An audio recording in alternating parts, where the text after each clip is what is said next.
Muchas gracias, Patricia Gisela, realmente disfrutable y placentero, o sea, como dicen, aprender no duele, sino es un placer realmente, ¿no? Quisiéramos abrir el espacio a comentarios, a la interacción, que es también, como dicen ustedes, fundamental en este proceso de aprendizaje, ¿no?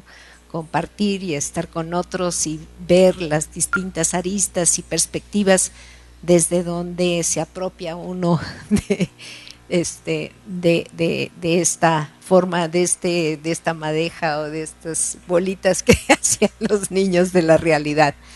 Entonces, damos paso a, ahora sí, abrir micrófonos de uno en uno para que no se sature. Lorena Ruiz dice, me encantó. Bien, bien. Yo creo que este es un comentario muy general. Citlali de aquí de la UAM Iztapalapa. Muchas gracias, estoy muy emocionada, muy conmovida. Ya le abrí el micrófono. Y bueno, tengo nada más un comentario y una... Bueno, y justo por esto que con lo cual inició la segunda parte de la presentación, me quedaba pensando en cuáles podrían ser las estrategias de aquellos que nos hemos dedicado a la docencia a nivel licenciatura y posgrado e incorporar este sistema pedagógico, y en ese sentido preguntar si hay experiencias al respecto o cuáles son algunas referencias bibliográficas que pudieran sugerirnos para aquellos que compartimos completamente esta perspectiva de trabajo, ¿no? Y lo traigo a colación porque justamente el semestre pasado con estudiantes de maestría en antropología me cuestionaban este proceso de causa-efecto en el sistema educativo y que muchas veces se ve reflejada en estas tesis y se vuelve también un proceso burocrático, es optar para el grado y no hay una reflexión profunda de generación de conocimiento y mucho menos de sabiduría. Decían algunos colegas estudiantes que era más bien el atiborre de mucha información, de estar con lecturas al día, de las teorías de moda, citar a todo mundo y no trascender. Entonces, por eso me entusiasma mucho haberlas escuchado. Conocer, por supuesto, las experiencias de estos pequeños también es muy, muy emocionante, muy aleccionador. Entonces, quisiera saber si existe la posibilidad y las referencias que pudieran ustedes recomendarnos. Bueno, antes de eso, parte del proyecto es justo que se escriba un capítulo cada ponente para hacer un libro. Entonces, bueno, lo anunciamos. Obviamente esto tardará, quizás el año que entra, pero bueno, esto es parte del seminario. Gracias por la pregunta. Mira, yo te diría que hay que seguirnos atreviendo. Hay que atrevernos a trasladar esto a la educación media, a la educación superior, a los estudios de posgrado. Yo creo que una de las cosas fundamentales con las que tenemos que empezar, que es lo que hicimos nosotros, es primero redefinir al hombre, redefinir al ser humano, dejar de concebirlo tan pobremente, y esto nos permite redefinir y reconcebir la educación. En este marco en donde ya la información está en todos lados, donde ya la escuela ni la universidad es el lugar de la información, aprender y atrevernos a llevar a la escuela para que sea este lugar en donde se teje la información, en donde desde luego se hereda la cultura y se investiga, pero también se teje para crear. Creo que esta reconcepción del ser humano tiene que estar en el centro de toda pedagogía.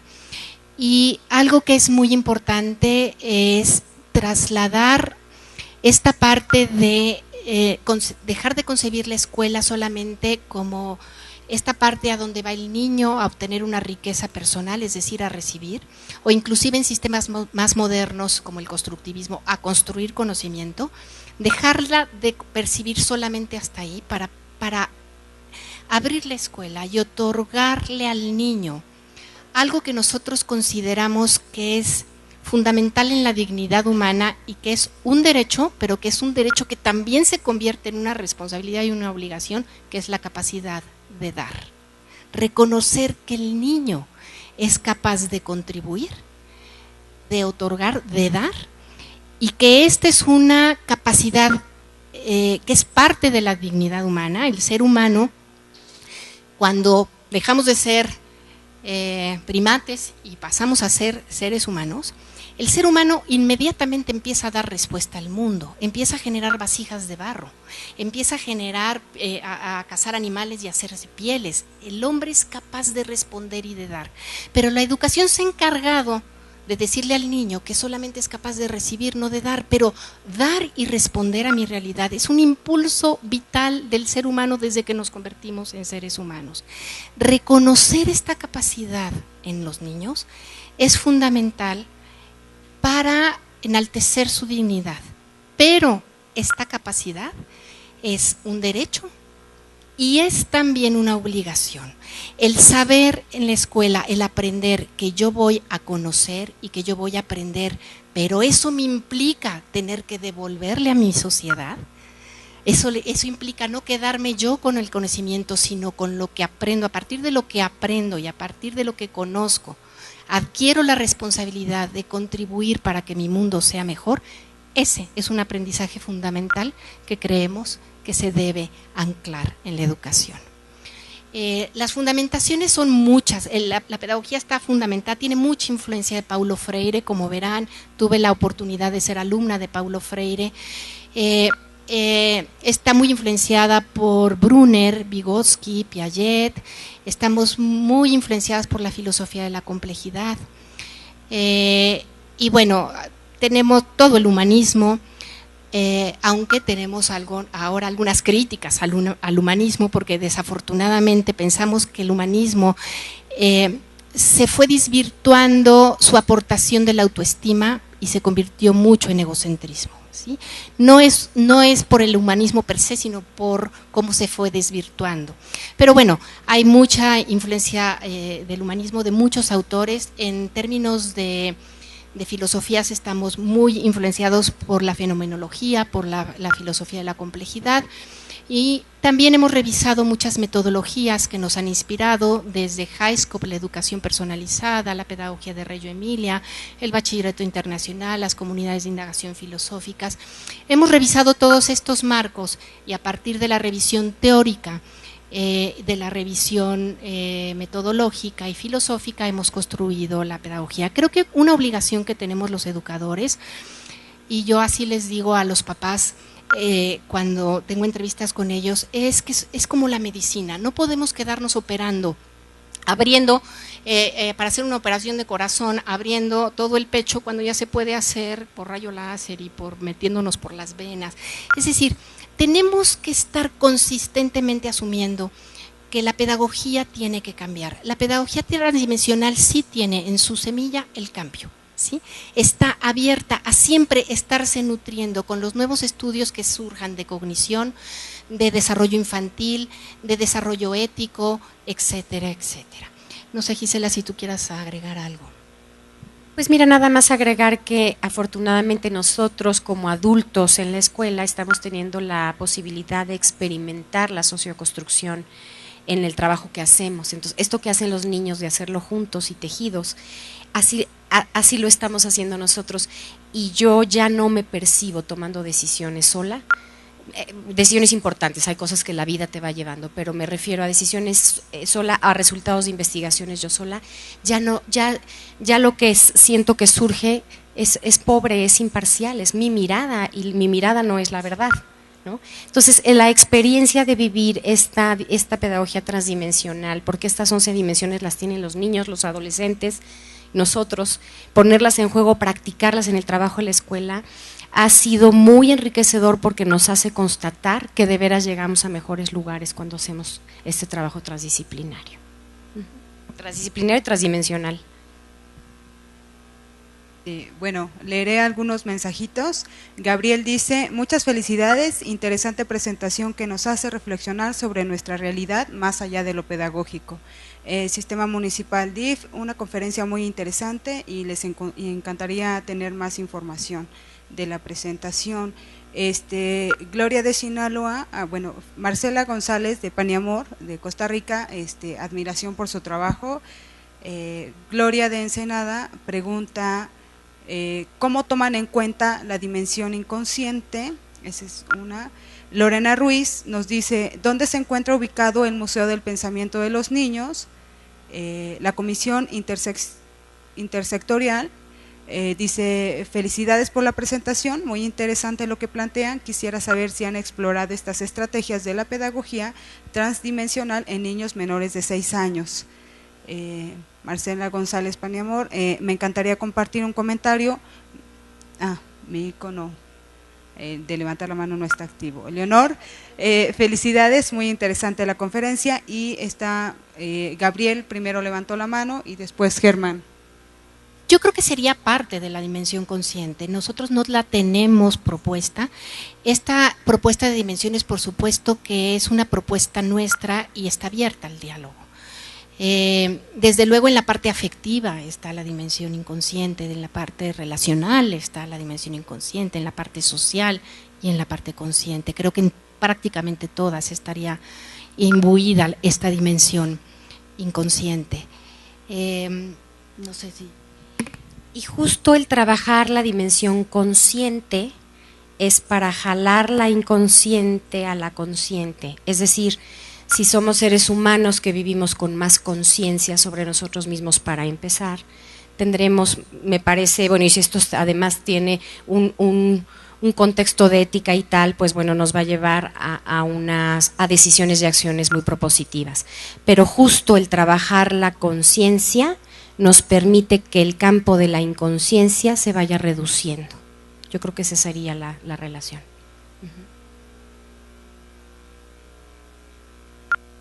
El Museo del Pensamiento se ubica en la escuela, es parte de un escenario grande que tenemos que durante el año y en ciertas épocas toma diferentes funciones. Vamos a presentar el Museo del Pensamiento próximamente en octubre.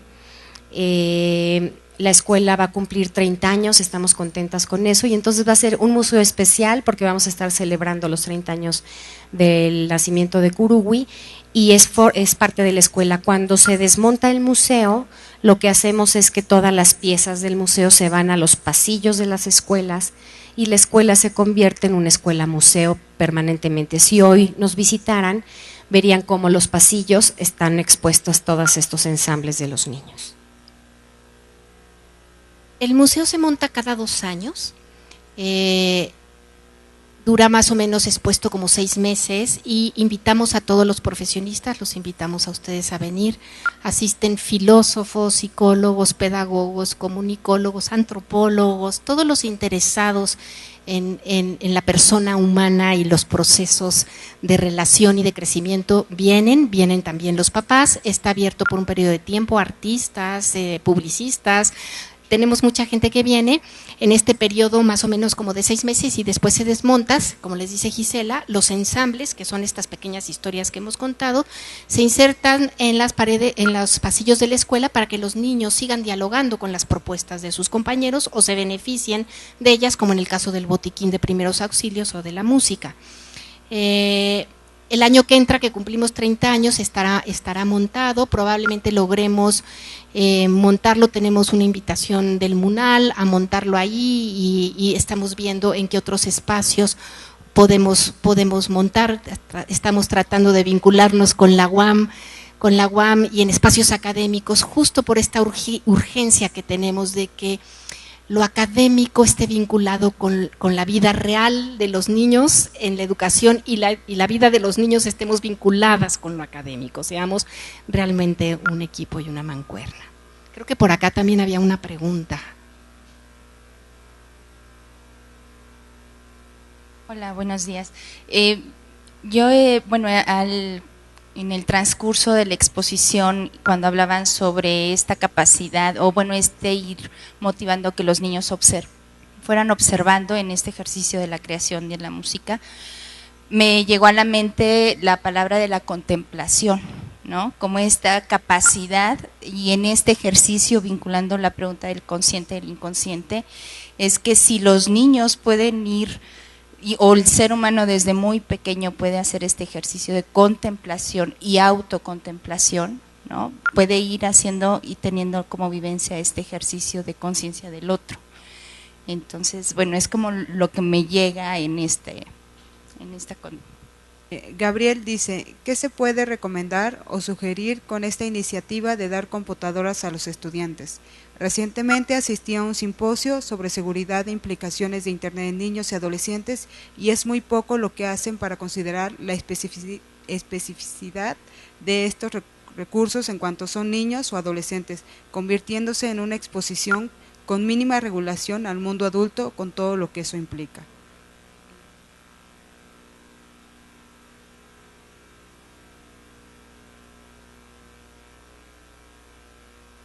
Bueno, Germán, no sé si directamente puedas de allá de la UPN. Hola, soy Clotilde. Bueno, me gustó muchísimo el trabajo que presentaron. Yo creo que felicito a todo el equipo que trabaja de esa manera.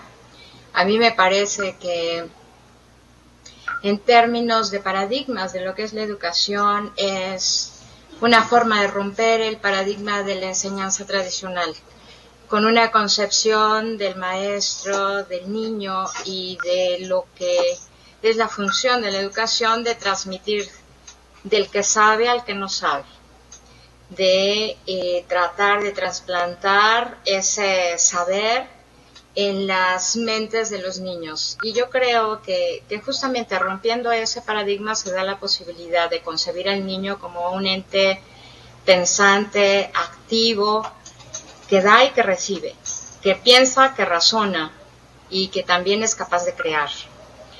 Y en relación a la pregunta que hicieron sobre el inconsciente y que las compañeras dicen que ellas trabajan sobre el consciente, pues yo les voy a decir que sí trabajan sobre el inconsciente, porque por eso está la posibilidad de que los niños puedan crear.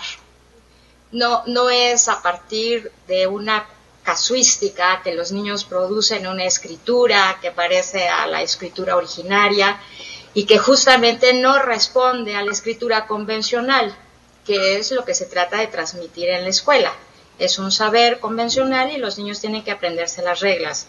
Los niños crean sus propias reglas y yo creo que el respeto a ese conocimiento da la posibilidad de desarrollar un potencial y trabajar sobre el inconsciente, aunque ustedes no estén conscientes de eso.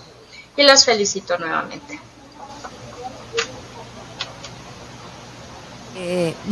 Marcela, ¿tienes micrófono? Perfecto. Bueno, primero un gran aplauso al equipo de parte de Fundación Pan y Amor, que somos una organización privada que trabaja por la defensa de los derechos de niños y niñas en Costa Rica. Nos sentimos enormemente en conexión con esta nueva pedagogía que en realidad recupera una asombrosa síntesis de todo este debate, de toda esta posibilidad de abandonar el adultocentrismo y entregarnos en un proceso de creación conjunta y de reconocimiento de lo que para nosotros llamamos también la capacidad de agencia, que es como un punto medular en el que estamos trabajando. Y hemos venido, nos da mucha alegría porque encontramos muchos puntos de coincidencia en el desarrollo de un modelo que estamos haciendo para trabajar el tema de ciudadanía en primera infancia, con niños de 3 a 6 años y medio. Porque en realidad la capacidad de trabajar la ciudadanía desde la interdependencia, la responsabilidad social, el reconocimiento de que somos personas planetarias, de que el pensamiento es complejo, que no podemos ser ciudadanos nada más que obedecemos, sino que tenemos que ser ciudadanos creativos, críticos, responsables, consigo mismos y con el resto del planeta. Realmente está inserto en el pensamiento de ustedes y en el desarrollo de la pedagogía que ustedes hacen, y entonces sentirnos también acompañados desde otro lugar en esta nueva ruta, en esta nueva perspectiva que en realidad lo que está generando es un gran cambio cultural Nosotros lo estamos trabajando con el Ministerio de Salud, con un programa que se llama Sensinay, que trabaja en todo el país en un proceso de educación no formal e incluyendo cómo trabajar estas competencias ciudadanas con niños y niñas en primera infancia. Entonces, para nosotros va a ser de ahora en adelante un gran estímulo encontrar en ustedes también algunas respuestas a las preguntas que tenemos y saber que también estamos trabajando desde el paradigma de la complejidad, desde Regiomilia, que estamos trabajando desde la metodología para la comprensión. Entonces, pues por supuesto felicitarlas y luego ver las posibilidades de hacer un engranaje y una red mucho más amplia para discutir cómo nos va en este reto y en esta posibilidad de cambiar miradas y de aprender todas juntas. Muchas gracias. Y, Gloria dice, ¿cuál es la dirección del Museo del Pensamiento y las fechas en que se presenta? Y si es posible que les hagan llegar una invitación. Karen coincide con Gloria para que... Ay, Leonor acaba de escribir.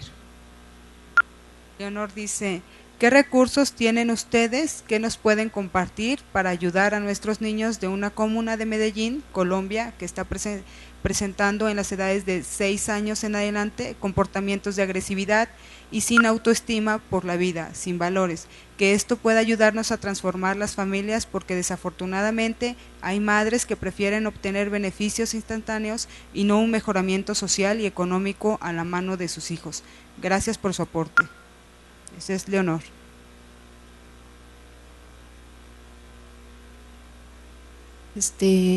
La pregunta es directamente sobre la cuestión de la agresividad, ¿no? Y cómo este trabajo que ustedes hacen, no sé si quieran comentar, digamos, porque generalmente ese énfasis siempre se hace, ¿no? O sea, es uno de los temas siempre en escuela de padres, etcétera. Bueno, el tema de la agresividad tiene muchos matices y tiene muchos factores.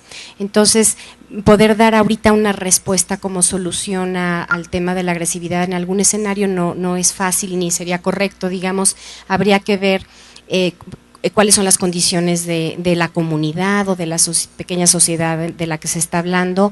Habría que ver las edades, la dinámica, una serie de factores. El tema de la agresividad ciertamente es un tema que está presente en todos los escenarios humanos. No hay que negarlo, hay que trabajar con él, pero hay que saber cómo trabajar con él. A esto se pega un poco el tema de bullying tan exacerbado y tan bien usado y mal usado, que hay que entender muy bien el concepto de bullying en nuestra sociedad mexicana y hay que entender cuándo sí existe y cuándo no existe, porque de no entender bien y de no saber bien el diagnóstico, no damos las respuestas adecuadas para su manejo. Entonces, el tema de la agresividad es un tema que requiere como de una revisión de una serie de cosas para poder dar soluciones. Desde luego, poderle ofrecer a los niños un ambiente en donde el clima es respetuoso de entrada, en donde se les escucha, en donde nos viven a los adultos en esta interacción con conciencia de interdependencia, de nos necesitamos unos a otros, se va generando en la escuela o en el escenario una cultura de una manera distinta de relacionarnos entre seres humanos y van siendo dosis diarias de un modelo pacífico, de un modelo armonioso, de un modelo de diálogo. Y por esto no quiero decir que no haya diferencias de opinión y que no haya conflictos, sino que la tendencia es esta concepción distinta entre personas. Entonces, este ambiente, esta nueva cultura de interdependencia, de interrelación, de interconectividad, pues sí es algo que favorece desde luego cualquier escenario, ¿no? Y creo que, como decía Gisela, hay muchas circunstancias. Ahora la violencia y la agresividad la vemos en muchos escenarios, en todos los escenarios, no nada más en comunidades marginadas, en niños con escasos recursos, sino en esta parte, boom que ha habido del famoso bullying y que se da por lo menos en toda la sociedad occidental, en países de primer mundo, con niños con diferentes niveles, muchos viene vinculado mucho con el egocentrismo también, ¿no? De característico de esta época, de esta generación la generación yo, que se llama, ¿no? De Generation Me, que es yo conmigo y para mí y en este momento. Creo que tenemos muchísimos retos los educadores ahora en este sentido. Y creemos que en esta parte de reconcebirnos y reconcebir que el ser humano es un ser que tiene esta parte emocional y que tiene esta parte de conciencia y de interconexión y que tiene también una dimensión ética que lo lleva necesariamente a reflexionar sobre lo constructivo y lo destructivo. Es una parte en donde si empezamos a trabajar desde pequeñitos, dándoles la oportunidad de verse como personas que contribuyen generando bien común, en donde yo soy importante, no nada más para mí, soy importante para otros, lo que yo hago trasciende y es importante para otros, es también darle una visión al niño de sí mismo y una visión a los padres de familia que pueda ayudar a transformar la agresividad a esta parte de creatividad de la que hablaba hace rato la persona de la UPN, ¿no? En donde estos procesos se transforman en creación y es una creación en donde aporto bien común. Entonces, desde ahí es desde donde nosotros la estamos trabajando, desde luego tiene muchos componentes, ya hay muchos marcos de los que podemos echar mano, pero creo que es algo con lo que lidiamos el egocentrismo y la violencia en todos los escenarios, por lo menos en las comunidades occidentales. El Museo del Pensamiento, la página de Kuruwi es www.kuruwi.edu.mx. Allí hay una parte de contacto donde viene el mail de Kuruwi. Si ustedes nos escriben y nos dejan sus datos, nosotros ahí cuando se monte el museo, que dependiendo de si lo montamos en otros escenarios aparte de Kuruwi, puede ser que se mueva la fecha, pero nosotros los invitaríamos con mucho gusto. El museo está abierto de 5 a 6 meses, entonces bueno, hay tiempo para visitarlo, pero bueno, nos gustaría tenerlos en la inauguración desde luego, así es que si nos dejan sus datos ahí podremos decirles en dónde se expondrá y las fechas para visitarlo.